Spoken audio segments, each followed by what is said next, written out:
We're gonna go right into it though. They want to go to, and so it affects the marketing.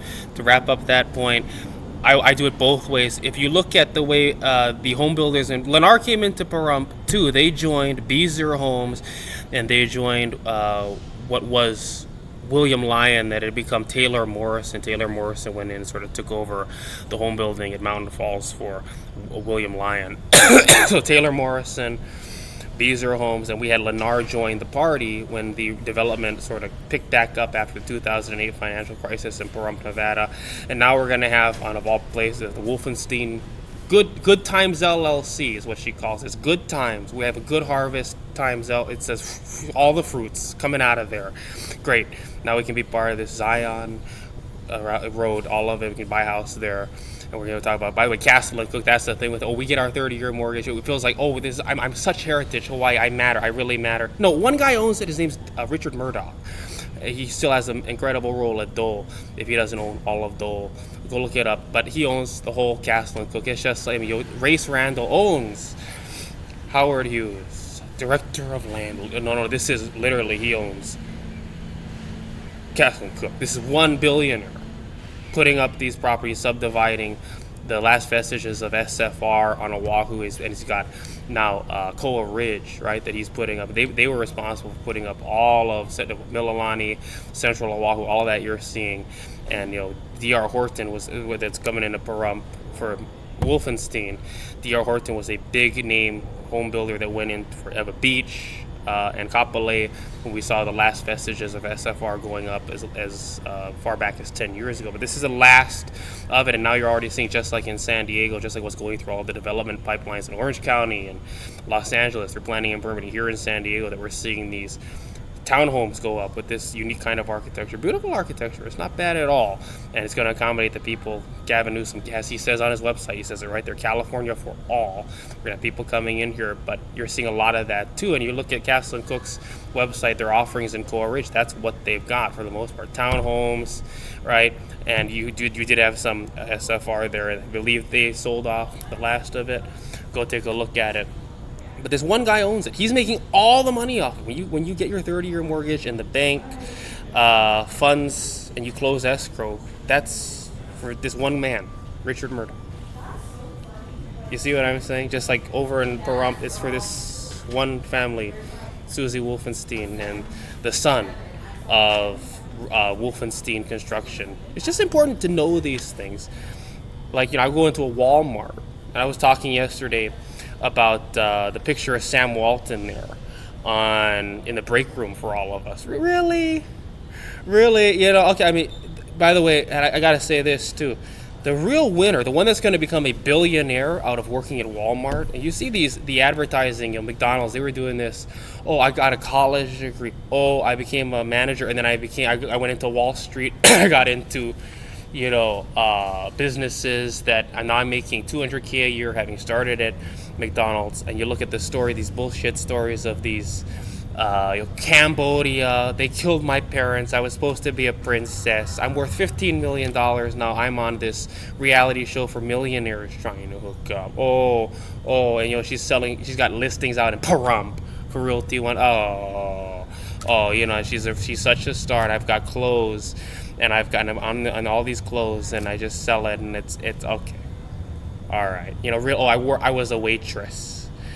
We all these actresses have their and models have their I was a waitress story. I was so good. Brittany Spears can't even do the clean the table right, drops all the plates. I worked at Walmart. I worked in retail. They all have their so you don't think that they didn't come up from where you came. Poor story. They all have that. And okay, but if the ones who are really going to make it out of McDonald's and become billionaires, the ones that are really going to make it out of working at Walmart and become billionaires, I talk about the cognitive training template that as you stock the shelves, as you do the work, and you meet the goals and you hit the targets, that plus sign where the baseline meets the meridian, this is a target. It is a crosshairs. This is a story born out of 1 October. Why did Byron Uesugi have to kill everyone at his workplace? Xerox killings. Why did that guy that was apparently, if we believe the official story, a terrible gambler, that lost everything playing poker his whole life, owned a home in Mesquite. And, if you're in real estate in Nevada, Mesquite is a weird thing, one of these landlocked MLSs. By the way, as another aside, Pahrump, I always hear talk about it. They want to break away from LVR, and that's why they need to make me president of Las Vegas Realtors within the next couple of years, because this is my initiative. We're going to talk to these people. We're going to get them to agree that the MLS we put in there, great data fields, it's got everything we need. The syndication, we hammered that out the past 2 years. It's so great. All of these people we share the data with, and it gets the listing data out there to all the people that want it from all across the globe, that if they break away like what Mesquite did, you see what I'm saying? And if they do it on the basis, it's going to be bad for them. They're going to sell less. The town isn't going to grow as fast. You think I don't think Pahrump is paradise? Hell yeah, I do. I'm still there in so many ways, and I care about him. But you've got people like, and Walt Turner was the voice behind this. He and I, and by the way, he's a real brother to me. Walter, I grew up at Access Realty. So many places that I worked in Las Vegas. We all have our, the brokers never work out for us, or they don't like us, or we don't like them, and for a lot of reasons, we'd leave and we go somewhere else. In real estate, we end up working at 10 places now. 10 years ago, 20 years ago, every couple of years for the agents that really still love to do it and got good throughout their career. Maybe they'd have worked at 2 or 3 brokerages over a course of a decade, and then they'd find one place and live out their lives there until the very end, like with Mary Worrell. So she had to, Mary Worrell and Associates had to dissolve, but she still loved what she did, so she joined Sotheby's list, right? So you'd have a situation like that, 4 or 5 offices at the very beginning. It's nowadays, take that and double it, take that and triple it. You're working for 10 people in the first year. These people just like, you're in an office with 700 agents. I don't like it. You're in an office with 8 agents. You want to try a whole different, and they don't like you. They, dude, you send your license right back to the division, and they say, go find another broker because you're just not a fit here. You're too good for us. All of these stories happen. We learn it all that way, and that's how it goes, right? But what we're going to have here, this is why I bring this up, is because you look at these brokerage offices, I want to talk about it, that this is how it goes. And now you've got, you can work at 10 places in 5 years, and you become one of the greatest real estate agents. You're not going to beat the greatest real estate, but you can become one of the greatest real estate agents. I was talking about, what was her name? Was it Chan? She's Cambodian. We gotta pull that up, but I'll put her name in there because I've got my guys on vacation. But we'll put her name in there in the comments section on this video, so you guys can go look her up. That's exactly it. Poor story. It's just like Richard Murdoch. And I like to believe it. I like to believe, especially with him, this billionaire. For a little while, he had a higher net worth than Donald Trump, if you believe Google. For a little while, he had to go liquidate some properties and stuff to fund. But we need to make him 47 for Republican, like I say. We need to make him 47 for the sake of the world. But this is, I'm sorry. You need to think about these things because there are levels of existence. And this is what I'm going to segue into now. There are levels of, and these people just, let's go shop at Ala Moana. Let's go shop at a Westfield Mall here in San Diego. How about owning the Westfield Mall? Imagine all these, Victoria's Secret, Chanel, and Louis Vuitton. What if they had to pay rent to you to have their commercial space to you? Now, yeah, like for instance with Ala Moana, there is Brookfield or Brookstone Properties venture thing. It's a venture thing. I bet you there's some one rich family behind it. I guarantee you dig deep enough into it, call the folks at Brookfield or Brookstone. But in some cases, it's right there in the title. You go, you dig up who owns it. And it's a venture thing, but you look up who owns the LLC, who owns the company that owns the LLC. And even if the name isn't on it, it's somewhere, wherever it is in the country, this is one person that gets all the rent money from this. How about being that person? So you're going to go and you're going to take your payout from these rich families to be a nobody, right? You know what I mean? So really, when you get a paycheck from Walmart to do the work you do, what I was saying about cognitive is if you're going to be doing all of that in Walmart, you have to imagine yourself as, really visual spatial in the realm of physical reality, working with more than just a can on a shelf to take your go away money from someone that doesn't want you to beat their great granddaughters, the Waltons, at being the princesses. No, I'm the prince. So that's why when I go in there, we work at Walmart, we're going to stock the shelves. You imagine yourself moving millions of dollars with every can you put, right? And this represents something. So what this does is it trains you in a cognitive domain known as, by the way, we're talking language about code switching. This is how rich girls kick us. This is how the sorority girls kick the poor guys when they leave college. And all of this is they're in Coronado. That's why I talk about going across the Coronado Bay Bridge. This is how they keep us from marrying them and being part of their rich family experiences where their mom's a businesswoman, and they start using different language, right, to keep us doing plumbing, and them, they get to own the companies and do these incredible flying Lufthansa to Munich.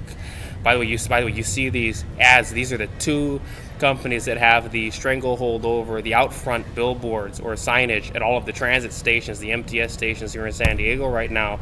It's Redfin. Everyone hates Redfin, and then you see those same ads at Restaurant Row in Honolulu. If you're down there right now, you'll see Redfin is there in Honolulu. That's where they're based at what was Restaurant Row.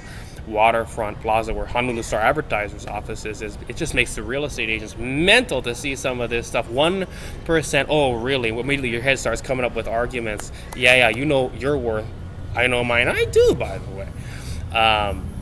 As you're walking through there, you've got Locations Hawaii agents, let's say, with their headshots on billboards all in the same kind of areas. Outfront, I think, is actually the company that also does it down there in Honolulu. But you put up their picture, they've got the headshots like the old Primary Properties commercials at the end of the commercial. Primary Properties, trusted agents, proven results. And it's fucked up perfectly at the end. Like the VTR tape just wasn't running right, and it's got that, you hear the triangle ding, and it just fizzles out in a weird way where the pitch goes. It's bad broadcast engineering, and all the pictures. This is original when they first had After Effects come out, and people started tinkering with it in the late 90s or early 2000s. You could put all the headshots and have them come onto the screen.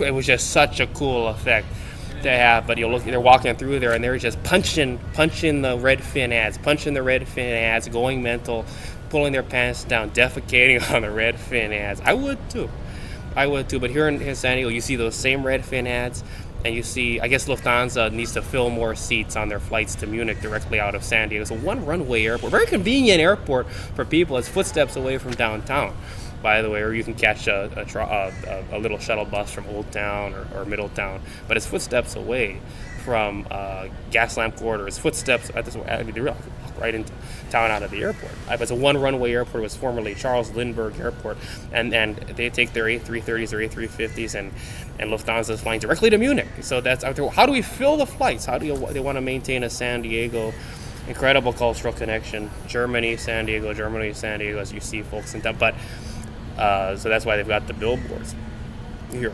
That's what we want to be doing. But no, these women, that's what they learn in their sorority stuff. That's why we hate all those special symbols. In fact, I talk about the Jew lights, and I was walking through SDSU, and you go to a lot of, they have special symbols they use. It's because this is what they learn in these sororities and fraternities, how to kick out the people and keep them doing plumbing and not marry into your family. And it's called code switching. But what you're learning to do is associate symbols with different things. Digit span is part of it. If you look at the cognitive battery, all of it. So you're there at Walmart and you're doing work. I'm not going to take this paycheck as in pay out to not beat your granddaughters, the Waltons. I'm gonna do more with this. As I'm stocking these shelves, as I'm making coffee, as a Starbucks barista, you see the Starbucks here at the Student Union. As I'm making coffee, and I have to do it so quickly. I'm making espresso as I'm making. I always get when I come in, I want to make it quick and easy. You go to some places, it's still $4, not $5.05 or something like that. And a Trenta. That's the one thing. When they came out, by the way, I love Starbucks history. When they came out with the Trenta, is that the joke Stephen Colbert made about it was that's Italian for kidney failure. But you Trenta Breve iced coffee, 5 pumps of classic syrup, 5 pumps of vanilla, make it easy for you. I like it sweet, I like it creamy, but that iced coffee, it gets the job done and it keeps you up for the day.